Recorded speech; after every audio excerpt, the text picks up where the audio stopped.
اعوذ باللہ من الشیطان الرجیم، بسم اللہ الرحمن الرحیم۔ السلام علیکم میرے پیارے سامعین، میں آپ کا زیادہ وقت نہیں لوں گی، میری ویڈیو کو اینڈ تک ضرور دیکھیے گا اور میری ویڈیو کو زیادہ سے زیادہ شیئر کیجیے گا اور آئیکن بٹن دبانا مت بھولیے گا۔ میں آج آپ کو واقعہ سنانے جا رہی ہوں خبیب بن عادی کے ایمان کے امتحان کا۔ دشمن جب محلہ چھوڑ دے یا شہر سے نکل جائے تو سکون مل جاتا ہے، لیکن مسلمانوں نے جب چھوڑا اور تمام جائیدادیں کفار کے حوالے کر کے مکہ سے 300 میل دور مدینہ میں جا آباد ہوئے تو کفار پہلے سے زیادہ بے قرار ہو گئے۔ اصل واقعہ یہ ہے کہ ہجرت مدینہ سے انہیں یقین ہو گیا تھا کہ مسلمان الگ رہ کر تیاری کریں گے، اہل عرب رسول صلی اللہ علیہ وآلہ وسلم کی دعوت کو قبول کریں گے، اور جب یہ خطر دریا بن گیا تو ہماری سرداری کا جاہو جلال اسلام کے سلاب کے حق کے سامنے خسو خشاک کی طرح بہہ جائے گا۔ مدینہ پہنچ کر مسلمانوں کو پہل کرنے کی ضرورت پیش نہیں آئی۔ قریش مکہ نے اپنی دماغی پریشانیوں کے میعاد تحت خود ہی بیل مجھے مار کی روشن اختیار کر لی۔ جب بدر اور احد کے میدانوں میں ان کے طبیعی آزماؤں کا زم و باطل بھی ختم ہو گیا تو وہ سازش کے جال میں بھی بچھنے لگے۔ انہوں نے 7 آدمیوں کو حضور صلی اللہ علیہ وسلم کے پاس بھیجا اور کہلوایا، اگر آپ ہمیں چند مبلغ عنایت فرما دیں تو ہمارے تمام قبیلے مسلمان ہو جائیں گے۔ حضور نے عاصم بن ثابت کی ماتحتی میں کل 10 بزرگ صحابہ کا وفدان کے ساتھ بھیج دیا۔ ایک گھاٹی میں کفار کے 200 مسلح افراد جوان مسلمانوں کی تبلیغی وفد کا انتظار کر رہے تھے۔ جب مبلغین اسلام یہاں پہنچے تو بے پناہ تلواروں نے بجلی بن کر ان کا استقبال کیا۔ مسلمان اگرچہ شاعت قرآن کے لیے گھروں سے نکلے تھے مگر تلوار سے خالی نہ تھے۔ احساس خطرہ کے ساتھ ہی 200 کے مقابلے میں 10 تلواریں نیاموں سے نکل آئیں اور مقابلہ شروع ہو گیا۔ 8 صحابی مردانہ اور وار مقابلہ کرتے ہوئے شہید ہوئے اور خبیب بن عادی رضی اللہ عنہ اور زید بن دنسنا 2 شیزوں کو کفار نے محاصرہ کر کے گرفتار کر لیا۔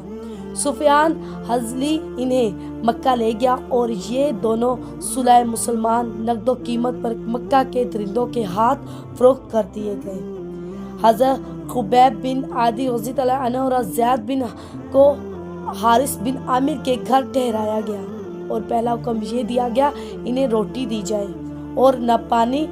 حارث بن عامر نے حکم کی تعمیل کی اور کھانا بند کر دیا، اور جب حضرت بن حارث کا عمر بچہ چھڑی سے کھیلتا ہوا حضرت خبیب بن کے پاس پہنچ گیا۔ اس مرد صالح نے جو کئی روز سے بھوکا اور پیاسا تھا حارث کے بچے کو گود میں بٹھا دیا اور چھری اس کے ہاتھ سے لے کر زمین پر رکھ دی۔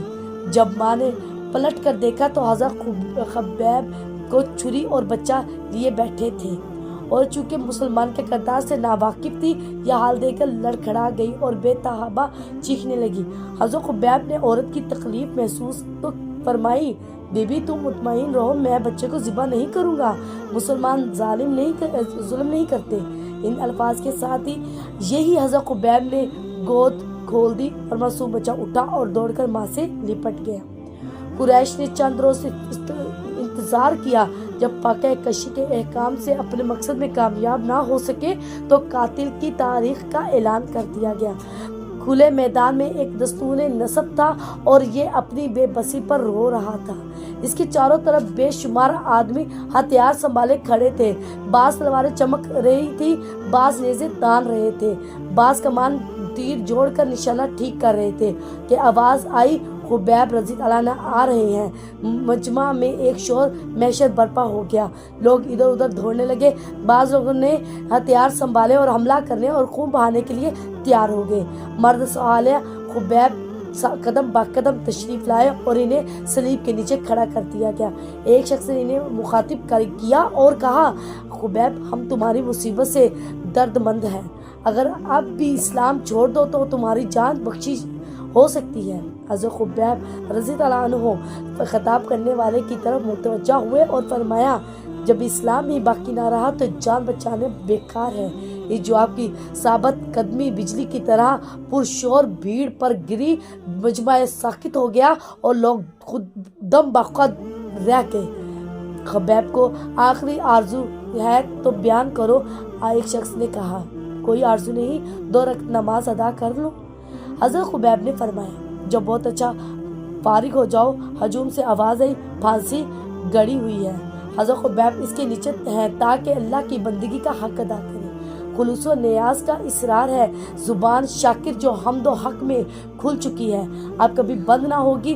دست نیاز جو بارگاہ کبریائی میں بند چکی ہے، اب کبھی نہ کھلے گی۔ رکوع چکی ہے، کمر کبھی سیدھی نہ ہوگی۔ سجدے میں گرا ہوں، سر کبھی خاک و نیاز سے نہ اٹھے گی۔ جرحربن مور سے اس قدر آنسو بہے کہ عبادت گزار کا جسم تو خون کے خالی ہو جائے، مگر اس کے عشق و محبت کا چمن اس انوکھی آباری سے رشک فردوس بن جائے۔ حضرت خبیب کا محبت نواز عشق و نیاز کی لذتوں میں ڈوب چکا تھا اور عقل مسلط کیش نے انہیں روکا اور ایک ایسی آواز میں جیسے صرف شہیدوں کی روح ہی سن سکتی ہے، انہیں روح اسلام کی طرف سے پیغام دیا گیا اگر نماز زیادہ لمبی کرو گے تو کافر یہ سمجھیں گے کہ مسلمان موت سے ڈر گیا۔ اس پیغام حق کے ساتھ ہی حضرت خبیب نے دائیں طرف گردن موڑ دی اور کہا السلام علیکم ورحمۃ اللہ۔ غفار نہیں بولے مگر ان کی کھینچی ہوئی تلواروں نے جواب دیا وعلیکم السلام۔ اب آپ اپنی بائیں طرف گردن موڑ دیں اور کہا السلام علیکم ورحمۃ اللہ۔ غفار اب بھی خاموش رہے مگر نیزوں نیاز اور تیروں کی زبانیں رو رو کر پکاری اے مجاہد وعلیکم السلام۔ مرد مجاہد خبیب رضی اللہ عنہ نے اسلام پھیر کر صلیب کے نیچے کھڑے ہو